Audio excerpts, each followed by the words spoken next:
time to see if he can beat EG's Demuslim as we get ready to load into this game. ADBC, any thoughts of this matchup? I don't know. Demuslim, you know, it's early in the morning for him. Grubby's just been crushing nerds, so I think this is going to be hard, but he did get to pick. Challenger always gets to pick, and we can see right here he did go ahead and pick Newkirk City.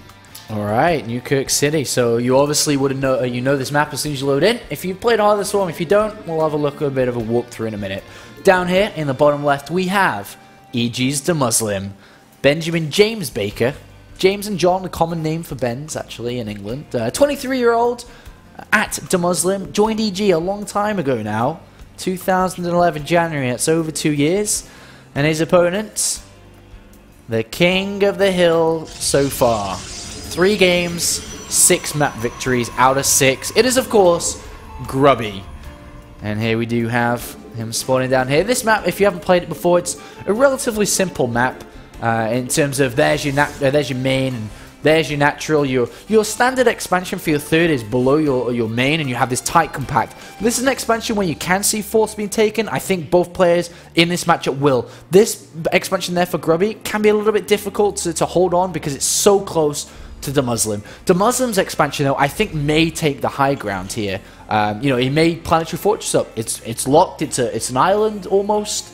So I think he'll lock that down, and especially with the rocks there, can easily fortify it up.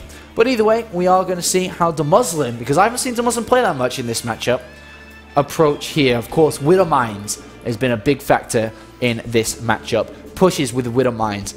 Marine Marauder compositions with Hellbats mixed in. The Medivac Ignite Afterburner is something I think Demuslim's going to love. He's always been a fan of Medivacs. He's always loved it. We'll see how that's going to come into play. But Demuslim is going to have to fight off against Grubby, who's opening up Nexus first here. And that's actually kind of brave, considering the amount of different builds that Terran are using at the moment. And then actually, Forge. Yeah, wow. Wow. I mean, I've been watching a lot of Grubby's stream, but I haven't really seen him do a Forge opening. And you got to figure that he can't really be too specifically preparing for Demuslim. But if you think about the kind of pushes that come in between where Grubby's most vulnerable at this moment is before the 5-minute mark. Those pushes do not contain Medivacs usually, which means a frontal attack. So Grubby is probably going to be throwing down at least 2 cannons here, especially because he hasn't scouted. And that's going to stop any Widow Mines. It's going to stop any early Marine Marauder pushes, any Marine Marauder Helling pushes. The thing is, he'd be weak up to around 6 minutes, 6:30, when Medivacs come into the game. But by then, he's got his gateway down. He will have his 7x core down. So I think this is a really nice all-around build coming out from Grubby, identifying the weaknesses of Protoss in the early stages of the game here. And on the other hand, though, Demuslim, just 1 barracks, command center, double gas immediately, so he's going to go straight for factory. Could be Hellbat drop from this. Could be Widow Mine drop. It could also... it's going to be definitely one of the two with this amount of gas coming in. It could be Cold Banshee, but definitely not likely upon seeing the Forge coming down like this. Obviously knowing that cannons are going to be around quite easily. So yeah, we'll see. And Grubby going to scout for the first time here. And he won't scout the double gas, unfortunately. He'll doesn't even know if there's an expansion or not, which is a bit of an annoyance. But he will have scouting options soon, but not too soon. As you can see, the 7x core just finishing. He'll probably get a Stalker. Could get Sentry, but Stalker's going to be next, who's actually kind of a while here. And Reactor going down onto the factory. Oh, that was a nice little scout there by Grubby. Confirms now. That was a nice suicidal movement in there. And now he takes gases upon realizing that he's relatively safe for the time being. It's going to get out the Mothership Core to start to bank its energy early rather than building probes. That's something in HotS Swarm you need to balance. Do you build probes or do you squeeze out the Mothership Core? And when do you do it? Because how much energy do you need? He obviously knows this is a 1 barracks command center build, so the timing window for aggression now for Grubby is not until at least 7 minutes in this game. So he's got that time, which is why he got the Mothership Core now, so that he can build up energy in preparation for that, in case we see drops coming down. He's gone straight over with the Mothership Core to scout. This is something we see a lot. He can also use, depending on if he wants to save energy or not, the time warp within the mineral line. He can slow down the income for a good 30 or 20 seconds. How long is it again? Time warp? 30 seconds. 30 seconds. There's the armory. We're going to see Hellbat drops, and Grubby will scout this too. And he's gone double gateway behind it because he doesn't need to rush a robo out because he has the mothership core to scout. And he sees a starport. He sees a barracks in the tech lab, which is a little bit confusing, but he sees the Hellions. And he sees something being built from the starport. He's going to do a bit of damage, can always run away here. But now he's just going to keep on building units. A cannon's coming down, probably in his main mineral line. And then he's just going to build units. He's getting warp gate out fast, getting armor down as well to protect his units more. And he's setting up for a defense against a relatively unknown but known push, which is coming out now. And Stargate down behind us too. Stargate is going to be for a couple of Phoenixes out of BC, if you didn't know. That's to chase down the Medivacs, which are obviously coming, to make sure that he punishes the Muslim for this.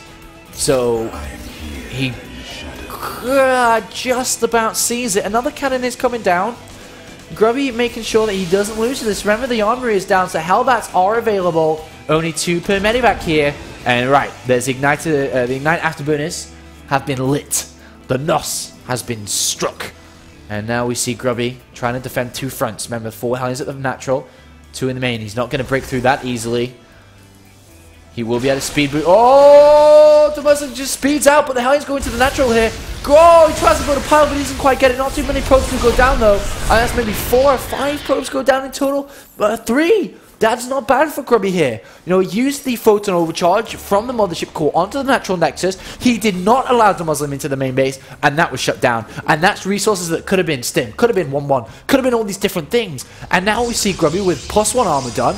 He's got +1 attack on the way. He's building Phoenixes to say no, no, no, no, no to the Medivacs. Once again, Grubby leads in a really good position. This Medivac's not going anywhere. It can speed boost out once. He may try to drop the Hellbats. Oh, he does drop the Hellbats, but the Medivac goes down, and Grubby. Grubby's looking good. Grubby's looking very clean. Very, very clean. Good build, taking the third at the right time, knowing that Demuslim doesn't have Stim, doesn't have combat shields, doesn't have upgrades, can't move out. Grubby is on fire here. And he's even moving out to pressure at the same time. And with 1-1 near completion, the double forge on the way, what we'll see Grubby do is most likely here start to throw down, depending on which way he wants to go, Robo or Twilight Council. Probably Twilight Council into Templar Archives here because he's got the double forge down.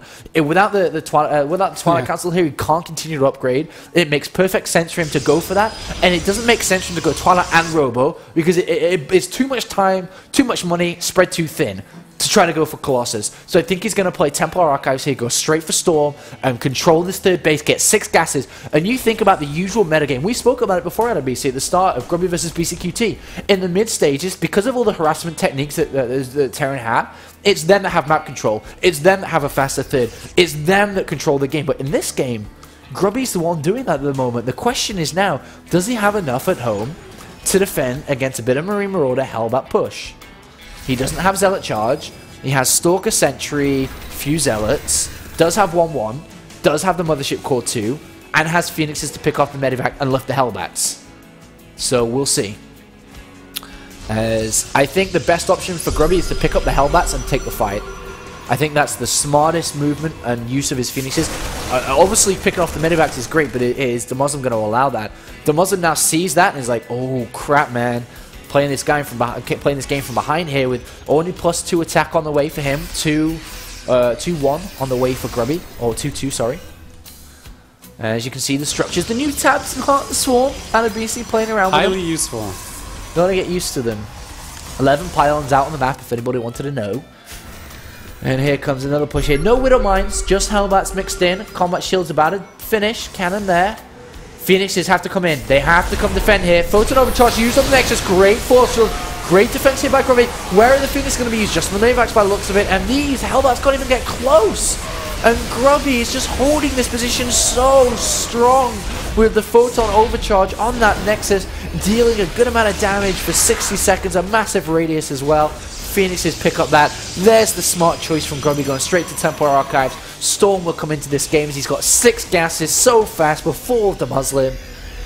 And Grubby's just holding on. Great micro there, just picks up a single Marine. 2-2 on the way.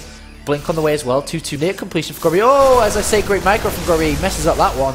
2 Phoenixes do go down. Photon overcharge is Used again, I think. Not still there. No, it's actually still there. And he does have enough for another one. He's going to use another one here. Doesn't want to lose this Nexus.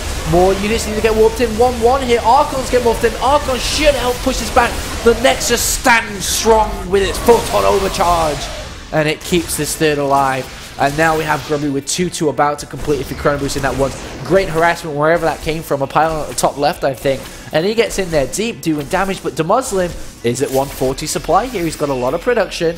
He's only kind of using Wings of Liberty style units, though. A couple of Hellbacks mixed in there. And against his style, there's no robo out of BC. There's no detection out of BC, which means Widow Mines would be great.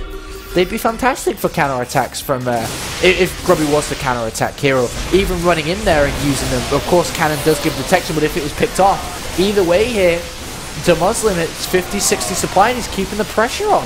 2-2 not quite done. Grubby trying to hold on.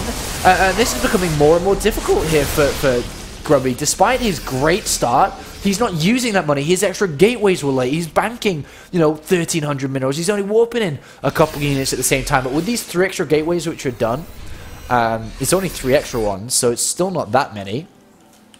Mothership core was lost. Has to rebuild that. How many gateways is that? He's at 10 now. That's comfortable. Much more comfortable than he was previously. And he does he have Zealot Charge? Can you check the upgrade tab? He does not. So upgrade charge is something which would become very valuable at this point in the game. Storm is about to complete too, so obviously that's going to help out too. Great pick off there. Mothership core does not have enough for Photon Overcharge this time though, and it looks like another Harassment Zealot comes in, but likewise Demuslim's going to drop around the back, and Demuslim's playing a very strong game here. Really good macro, good fundamentals, and he's going to pull Grubby apart here. And can Grubby hold on? It's going to be difficult. I don't think he's got a high tempo for Storm. Yeah, he has one Storm. One single Storm, and look how spread Grubby Demuslim is here. Really good arc here by Demuslim, and there we see Grubby go in. Where's the one Storm? Where does he put it? He puts it on the right flank, but does he even have enough here? No Zealot charges. Zealots don't go in there, and Grubby dismantled here in this mid game. Drop happening on in the middle of his mineral line. He's losing all his units to a fantastic spread here by Demuslim, and I question, where did Grubby really drop this? Was it with his macro? He had such a good build, such a good setup. Where do you think it went wrong out of BC? Because he's going to lose the game from this point. He's not going to hold his thirds. Down 100 supply. This is just getting to the point of unwinnable. And I almost want to say perhaps he just overcompensated, building cannons, building the Phoenix. It might have just been too much because the Muslim was just like, well, I'm just going to keep adding barracks and make more bio. Well, you have to credit, Demuslim's clear mechanics in this game. Very strong game from Demuslim. Playing that, it is a bit of a disadvantage with a later third coming down from Terran against Protoss. But the amount of pressure that was piled on, and he was always picking off units, not losing that much either. Consistent use of Photon Overcharge for Grubby to stay in the game, but I feel that he was just floating too much money while taking that third. The gateways weren't down fast enough, and he never really got a full grasp of that game with the edge and the advantage I feel that he had taken such a fast third. Either way, though, Grubby's first map lost here. Demuslim coming out, taking a win. It's a pretty big win, and we'll see if he can win. Remember, this is a best of 3. $125 around. So we're going to be jumping into map number 2 very shortly. All the money, $2,000 that have been spread out across 4 tournament days here, 4 King of the Hill days, is brought to you by the Good Studio. And it's basically by you, actually, if you think about it, subscriptions. So when you subscribe to the channel, the money that comes in goes straight back into the players here. So thank you guys that you do subscribe. If you don't, definitely recommend doing so. It gives us this awesome tournament, right? And it will continue to, feed it. What happens after this 4-day tournament out of BC? We run out of money. We'll need more money to do it again. So if you're liking the Heart of the Swarm content here at the Good Studio, for reals, definitely consider subscribing to the Good Studio channel. More money to put into awesome content like this. So definitely give it a whirl as we get ready for map number 2 out of BC. Map number 2. Grubby is pondering. He's pondering. He's watching the replay. Can't rush. Is he watching the replay? And Cloud Kingdom. Who would have thought? Who would have thought? That's why I only put 1. Who would have thought? King Observer out of BC here as King Kester in the corner here with my throne, my own King of the Hill throne. enjoying today. Hope you guys are enjoying it as well and a lot of fun. Remember, day 2 will be happening on Thursday, so less than a week now. And haven't got any players publicly confirmed yet, but there are a couple of good ones coming your way for sure. So definitely get ready for day 2, which will be next Thursday. But before we get on to day 2, let's finish day 1. And Demuslim versus Grubby. They're both ready now, as I can hear there. Which means they're obviously loading into the game, and we can begin map number 2 on Cloud Kingdom in a couple of seconds' time once they both ready up. Is Demuslim going to 2-0 out of BC? Yes. Is Demuslim going to 2-0 Trance? No. No. Yes. No. Yes. No. I'm going to say maybe. Alright, so Trent says no. He reckons Trance is obviously in Grubby's corner. Always has been a long-time Grubby fan. There's the one time I went into Trance's bedroom, alongside his Inter Milan football flag, there was a poster of Grubby holding the World Cyber Games trophy. Interesting fact if you didn't know, Trance, big Grubby fan. On the other hand, I got my Union Jack flag, likewise does Demuslim. Brit, UK fighting. Yeah, come on, Demuslim, woo! God save our great.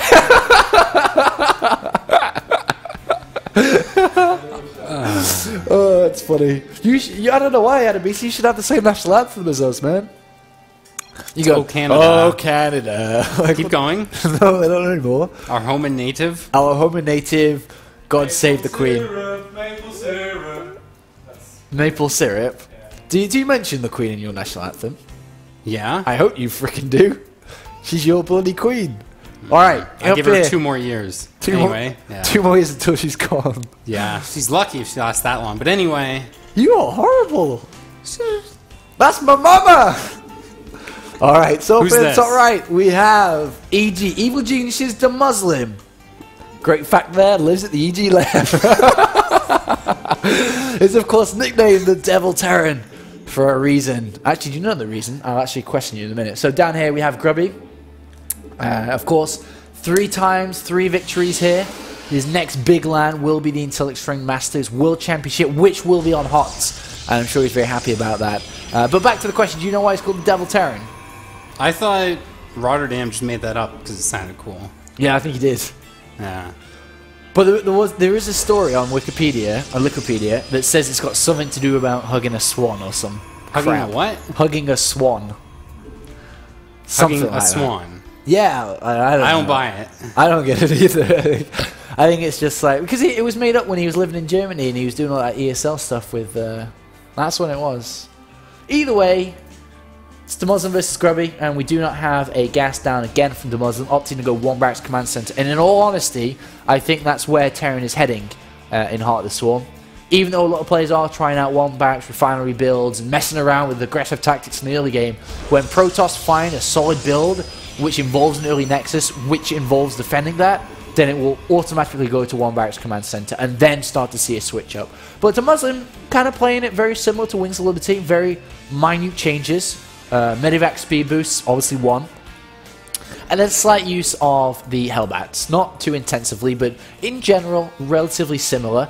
On the other hand, though, not too much out there from Grubby. I think it was a decent use of the Mothership Core, which has become normal. It really is such a great utility to have. And fun fact, when I started playing random in Heart of the Storm, it took me a while actually to build the Mothership Core. I just couldn't get used to building it. You know, having it with my army, using it frequently, and you really have to push yourself. It's so good. Defensively, aggressively, scouting, the recall, you know, it's just got so many abilities, and it really does improve your scouting and, as mentioned, defense more so than anything, and even aggressive tactics. And we've seen some aggressive builds on the ladder, such as 4-gate Blink with the Mothership Core, very strong, and so on. But in this game, we have regular play, 1 barracks command center, triple barracks, then it's probably double gas coming from Demuslim, and a regular opening from Grubby. Just 1 gateway expansion, 2nd gas taken pretty early, Mothership Core going across. There's no stim, so he doesn't need to be worried about this Mothership Core getting beaten up. And even if the Marines chased it outside of the radius of both bases of Demuslim, there's usually Stalkers around to aid it anyway. So it's a good scouting tool. You can actually usually, depending on how you use it, scouting or aggressively, pick up a couple of SCV kills. Supply depot building on the edge, maybe, you know, this guy there that's maybe going to get picked off. And it's got, I think it takes about 4 shots 5. Is that 5? I think 5. Yeah, 5. No. 6. 6. 6. 6 shots 5 to kill an SUV. to kill a drone, perhaps. Yes. Yeah, maybe that's why I got confused. 6. Robo bait really early from Grubby. Really early from Grubby. 1 gate robo. Obviously knowing that Demuslim's playing normal. So at this stage of the game, a Protoss player says, alright, pretty much going to have freedom until the 10-minute mark here, unless there's something wacky coming in, which is why you always get sentries. And then you have the photon overcharge. So I think that Grubby's saying here, well, I think I'm probably going to take these gases relatively early on the natural and just probably go straight for Robo Bay. Depends. He can either go for a lot of Immortals early and look for some kind of counter-push win, or gets an Observer and starts taking gases on the natural pretty fast and starts to look towards going up to Robotics Bay really early on. And I'm having a feeling that's how he's going to play. And if he does that, the only problem he's going to run into is defending multiple fronts from multiple Medivacs. In 10 minutes, it is hard. It's a lot harder than Wings of Liberty. The Medivac speed boost is so hard, man. Okay, yeah, I was kind of thinking in my head about Photon Overcharge, but... I mean, it's harder for Grubby, though. Yeah, no, but he's got Photon Overcharge, so... But while that's it is one harder, location. but yeah, so it's easier to have slightly less units, so I do feel you can kind of get your forges going a little bit earlier. But and it is I harder. feel that you sometimes have to delay your third longer because of it too. So, you know, that's another hard point, I feel. Grubby's going straight to Colossus as expected. Single forge as well. Really looking to spend that extra money in units rather than a forge and continue upgrades. Because if he gets double forge now, that means he has to get it. A lot of people look at it and say, well, if... Hold up, folks. I really want to display this. But likewise, you have Grubby scouting here. Sees normal. Normal. But going back to what I was saying is that if you get... A lot of people look at it and be like, well, what's the difference between Grubby not getting a single forge that's 125 minerals, 150 minerals, and then just 100 minerals and gas? That's not a lot. But that's not where the expensive part comes in. It's the fact that when you get double forge, you need a faster Twilight Council. You need faster 2-2, otherwise why'd you go double forge? So that's where the expensive part of going double forge comes in, which is why Grubby's going to get +1 attack, then into +1 armor, and that's going to buy him a lot more freedom to spend a lot more time and money on building units and, you know, fortifying himself on 2 bases before looking to move out to take a third. And then when he takes a third is when you'll see the second forge and the Twilight Council come down most likely. But getting the Twilight Council at this stage only really is a little bit interesting, actually. I wonder if he's going to get Blink from it. Do you think he might possibly just cut at 1 Colossus? Range style? Yes, that's another actually good point there. Considering he's taking a third. And he isn't getting Thermal Lance. Yes, okay, so that's the reason why he's got it now. No, he's got a second.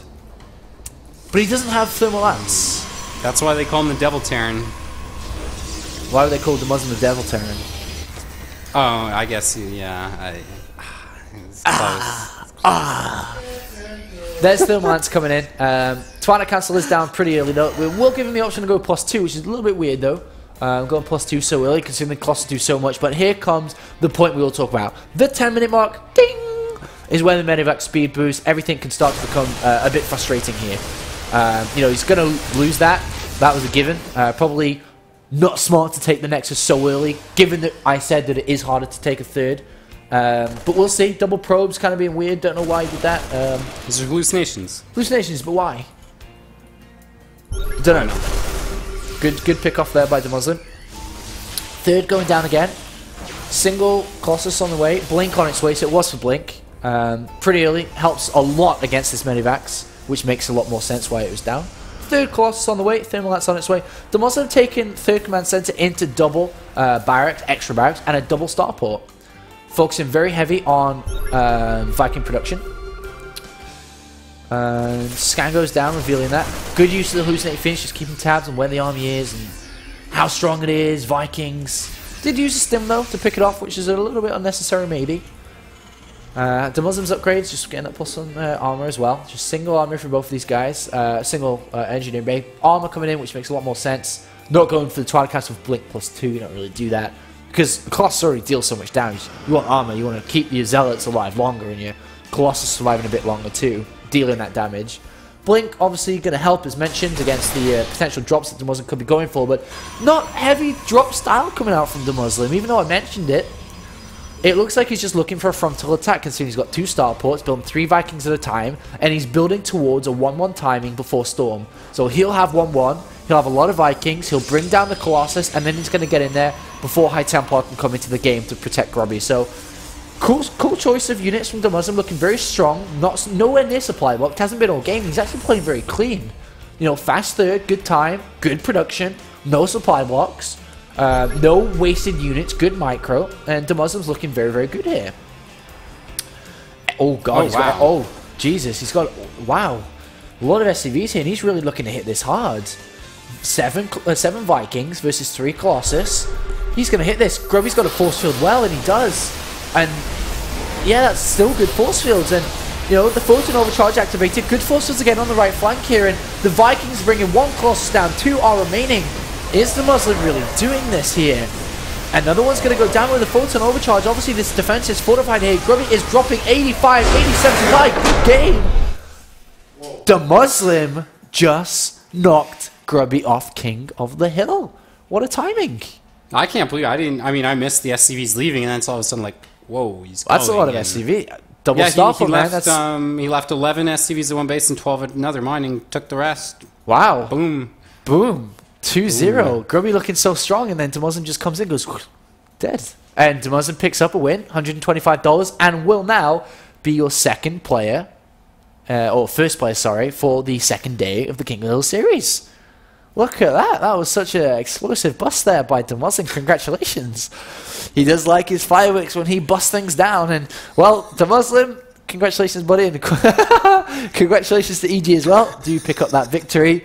Adebisi, any final words on this? As, the series is done. Yeah, no, it's a good first day. I hope everyone enjoyed tuning in. I do apologize for the lag issues we had at the start, but we'll tweet at TransZor to fix that. It's all his fault. It's all his fault, usually. If you want to email him your friendly concerns, you can. His email, yeah, I think it's. It was not my fault. All right. Yeah, it wasn't his fault, but I think he got ironed out anyway. So, looking forward to next Thursday. Day 2, Thursday. Day 2's Thursday. Also, yeah, we're talking about the subscriptions and you guys helping out. Just a thing to add on to that is next Thursday when we finish up with Day 2, in the evenings, we will be doing some subscription games. So you subscribers out there, we're going to be playing Beat the Studio and StarCraft 2 Heart of the Swarm. So we're going to be doing some crazy 1v1, 2v2s, free-for-alls, 4v4s. Going to be doing a lot of games. We'll be getting James involved. You'll be playing a couple of games. Gonna get Sandler involved, we'll be playing a couple of games, and of course me and Adebisi will be rocking it always. So definitely, you know, that's another bonus of helping us out here at the Good Studio. And kind of closes up now. So I hope you've enjoyed this Day 1 King of the Hill series. It's been a lot of fun. Hope you've enjoyed your Heart of the Storm content. Some great games coming out, and I promise you, Day 2 will only get better. Demuslim will be our first player on Day 2 next Thursday, and I'm gonna be getting you some pretty damn good players to play on Day 2 as well. So thanks guys for watching. And we'll see you next time. Signing off.